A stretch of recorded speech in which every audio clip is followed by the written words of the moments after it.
Village tutor চ্যানেলে তোমাদের সকলকে জানাই স্বাগত। তোমরা যারা বর্তমানে একাদশ শ্রেণীতে পড়ছো, তোমাদের নিউ সিলেবাস সেমিস্টার 1-এ আছে ভারতীয় দর্শন ও পাশ্চাত্য দর্শন। তো এই ইউনিট 1 ভারতীয় দর্শন থেকে তোমাদের 7টি অধ্যায় থাকবে। এই 7টি অধ্যায় থেকে মোট 1 নম্বরে 24টি এমসিকিউ কোশ্চেন থাকবে ও ইউনিট 2 পাশ্চাত্য দর্শনে 1 নম্বরে 16টি এমসিকিউ কোশ্চেন থাকবে। এই টোটাল 44 নম্বরের এমসিকিউ কোশ্চেন ও বাকি 10 নম্বর তোমাদের প্রজেক্ট আকারে নেওয়া হবে। তো আমরা জানি ফিলোসফি মানে দর্শন। তো এই দর্শন শব্দের অর্থ আমি পাশ্চাত্য দর্শনে ব্যাখ্যা দিয়েছিলাম, কিন্তু এই দর্শন শব্দের অর্থ আবার ভারতীয় দর্শনে আবার অন্যভাবে দার্শনিকরা ব্যাখ্যা দিয়েছে। তো ভারতীয় দর্শনে দর্শন কি? তো আমি বলেছিলাম যে যা দর্শন মানেই যা কিছু প্রত্যক্ষ করা সব কিছুই দর্শন। তো ভারতীয় দর্শনে দর্শন কথাটি এসেছে দিশ যোগ অনাট থেকে, অর্থাৎ দিশ ধাতু থেকে দর্শন শব্দের উৎপত্তি ভারতীয় দর্শনে। সংস্কৃত দিশ ধাতুর অর্থ হলো দেখা। এই দেখা হলো জানা বা জ্ঞান, কিন্তু দর্শনশাস্ত্রে এই জ্ঞানকে জ্ঞান বলে না। দর্শন মানে হলো সেই জ্ঞান যে জ্ঞানের বিষয় হলো সত্য। যেমন আমি একটা টিকটিকি গিরগিটি দেখেছি, সেই গিরগিটিটা এই মুহূর্তে আমি সবুজ দেখেছি, অন্য একজন বলছে না আমি অন্যটা লাল কালার দেখেছি, কেউ বলছে না আমি ধূসর কালার দেখেছি। তো আমরা যে সবাই বিভিন্ন রকম রং দেখেছি গিরগিটি, এই বহুর মূলে রয়েছে এক, অর্থাৎ বহু হলো এক এর বিচিত্র প্রকাশ। এই এক হলো সত্য বা তত্ত্ব। এই বা সত্য বা তত্ত্বের কথা দর্শনে আছে। পাশ্চাত্য দর্শনের দর্শন কথার ব্যুৎপত্তিগত অর্থ ছিল যে সত্য অনুরাগ বা তত্ত্ব অনুরাগ, কিন্তু ভারতীয় দর্শনে দর্শন কথার ব্যুৎপত্তিগত অর্থ হলো সত্য উপলব্ধি বা তত্ত্ব উপলব্ধি। দর্শন হলো যেহেতু সত্য উপলব্ধি, ভারতীয় বৈদিক ঋষিরা সাধনা প্রজ্ঞার মাধ্যমে এই সত্যে সাক্ষাৎ পেয়েছিলেন। বেদে এই সত্য এবং সাধনার কথা লেখা আছে। বৈদিক সাহিত্যের 4টি অংশ সংহিতা, ব্রাহ্মণ, আরণ্যক ও উপনিষদ।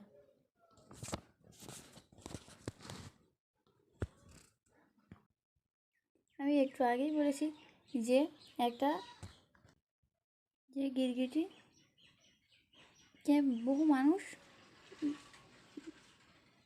বিভিন্ন রকম দেখছে, অর্থাৎ এক একটা মানুষের চোখে এক এক রকমভাবে ধরা পড়ছে। তো সবার শেষে জানা যায় যে গিরগিটি রং বদলায়, তাই বিভিন্ন রকম রঙে প্রত্যক্ষ করছে সকলে। এই মীমাংসা আসা যায়, অর্থাৎ মীমাংসা হলো দর্শন চিন্তার প্রথম ধারা, দ্বিতীয় ধারা হলো বেদান্ত। তো এই মীমাংসা ও বেদান্তকে খাঁটি হিন্দু দর্শন বলা হয়। ভারতীয় দর্শনকে দুটি ভাগে ভাগ করা যায়, আস্তিক দর্শন ও নাস্তিক দর্শন। আস্তিকরা বেদ বিশ্বাসী,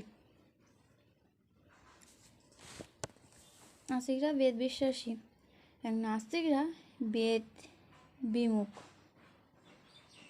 অর্থাৎ বেদ বিশ্বাস করে না। বেদ কয় প্রকার? বেদ 4 প্রকার, ঋক, সাম, যজুঃ ও অথর্ব। তো বেদ ও বৈদিক আচরণের প্রতি মানুষের যখন আস্থা চলে যায়, যোগীয় কর্ম আচার আচরণ বেদ বিমুখ করে তুলেছিল, তখন মানুষের আস্থা চলে যায়, তখন মহাবীর ও বুদ্ধ এই 2 মহাপুরুষের আবির্ভাব ঘটে। তখন মহাবীর প্রবর্তিত জৈন ধর্ম ও বুদ্ধ প্রবর্তিত বৌদ্ধ ধর্ম প্রচালিত হয়। এই জৈন ও বৌদ্ধ হলো অবৈদিক নাস্তিক দর্শনের শাখা, অর্থাৎ এরা বেদ বিশ্বাস করে না বা বেদের প্রামাণ্য মেনে নেয়নি। ভারতীয় দর্শনে মীমাংসা, বেদান্ত, সাংখ্য, যোগ, ন্যায় ও বৈশেষিক এই ছটি দর্শন ষড়দর্শন নামে পরিচিত। বা বেদের ষড়দর্শন আস্তিক দর্শন নামেও পরিচিত। তো পুমা হলো যথার্থ জ্ঞান, জ্ঞাতা হলো প্রমাতা। ভারতীয় দর্শনে প্রমেয় মাত্রই পদার্থ, যা সত্তা আছে, যাকে জানতে পারা যায় বা যা জ্ঞানের বিষয় হতে পারে, তাই হলো পদার্থ। তো উদাহরণ হলো ঘট একটি পদার্থ, কারণ ঘটের সত্তা আছে, ঘটের নাম আছে, অর্থাৎ ঘটকে দ্রব্য হিসাবে অভিহিত করা যায়, সুতরাং ঘট জ্ঞানের বিষয় হতে পারে। প্রমেয়কে 7টি ভাগে ভাগ করা যায়: দ্রব্য, গুণ, কর্ম, সামান্য, বিশেষ, সমবায় ও অভাব। পুরুষার্থ কি? পুরুষযোগ অর্থ হলো পুরুষার্থ। আমরা পুরুষ বলতে বুঝি সচেতন জীব বা মানুষকে। এই পুরুষার্থ কয় প্রকার? এই পুরুষার্থ 4 প্রকার: ধর্ম, অর্থ, কাম, মোক্ষ। এই 4টি পুরুষার্থকে আবার চতুর্বর্গও বলা হয় বা চতুর্বর্গ পুরুষার্থ বলা হয়। এই 4টি পুরুষার্থের মধ্যে শ্রেষ্ঠ পুরুষার্থ হলো মোক্ষ।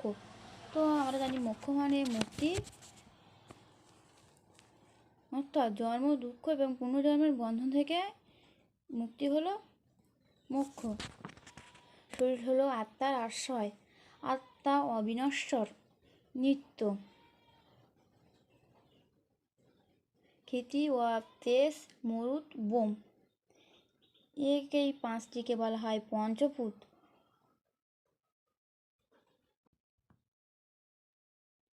আমরা যেমন জামা কাপড় ছিঁড়ে গেলে বা মলিন হয়ে গেলে দোকান থেকে নতুন জামা কিনি, ঠিক তেমনি মানুষের দেহটাও এরকম অচল হয়ে গেলে বা জরাজীর্ণ হয়ে গেলে তখন আত্মা সেই দেহ ত্যাগ করে অন্য দেহের উদ্দেশ্যে পাড়ি দেয়। তো মৃত্যুর পর মানুষের আত্মা পঞ্চভূত মিশে যায়। আর কোনো সময় দেখা যায় যে আত্মা যদি কোনো অতৃপ্ত বাসনা নিয়ে মৃত্যুবরণ করে, তাহলে সেই বাসনা পূরণ করার জন্য পুনরায় তার জন্মগ্রহণ করে, অর্থাৎ কর্মফল ভোগের জন্য তাকে বারবার জন্মগ্রহণ করতে হয় এবং দুঃখ পেতে হয়। তো যখন তার কর্মের বন্ধন ছিন্ন হয়, তখন সে মুক্তি লাভ করে, তখন তার মোক্ষ সম্ভব হয়। এই মোক্ষ 3ভাবে লাভ করা যায়: জ্ঞানের মাধ্যমে, কর্ম ও ভক্তির মাধ্যমে।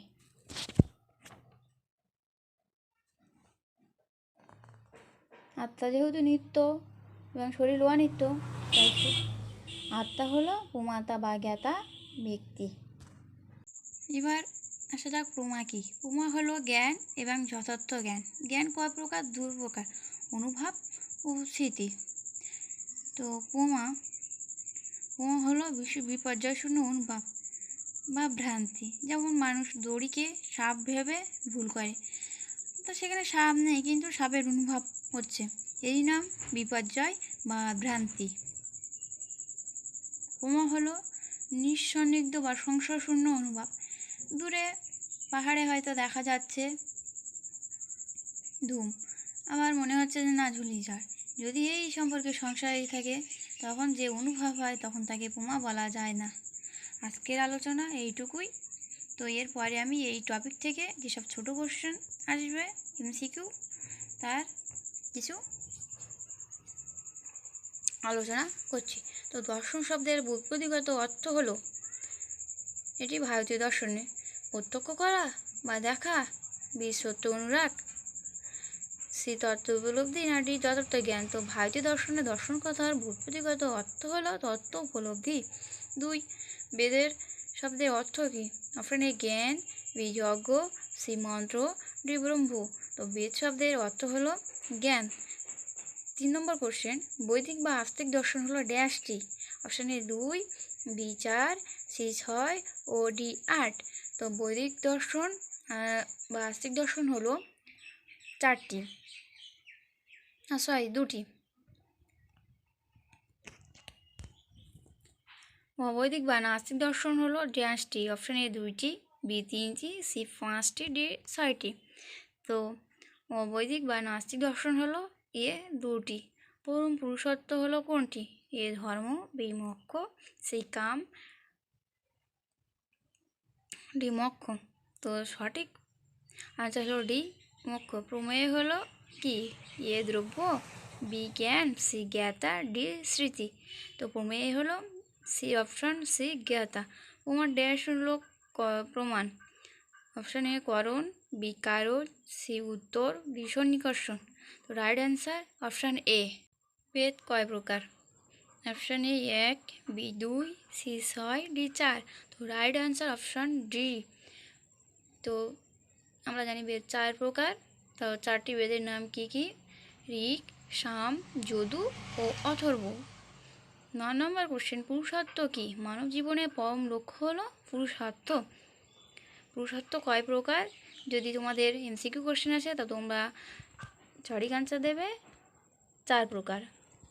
10 নম্বর কোশ্চেন, প্রমা কি? প্রমা হলো উৎকৃষ্ট জ্ঞান।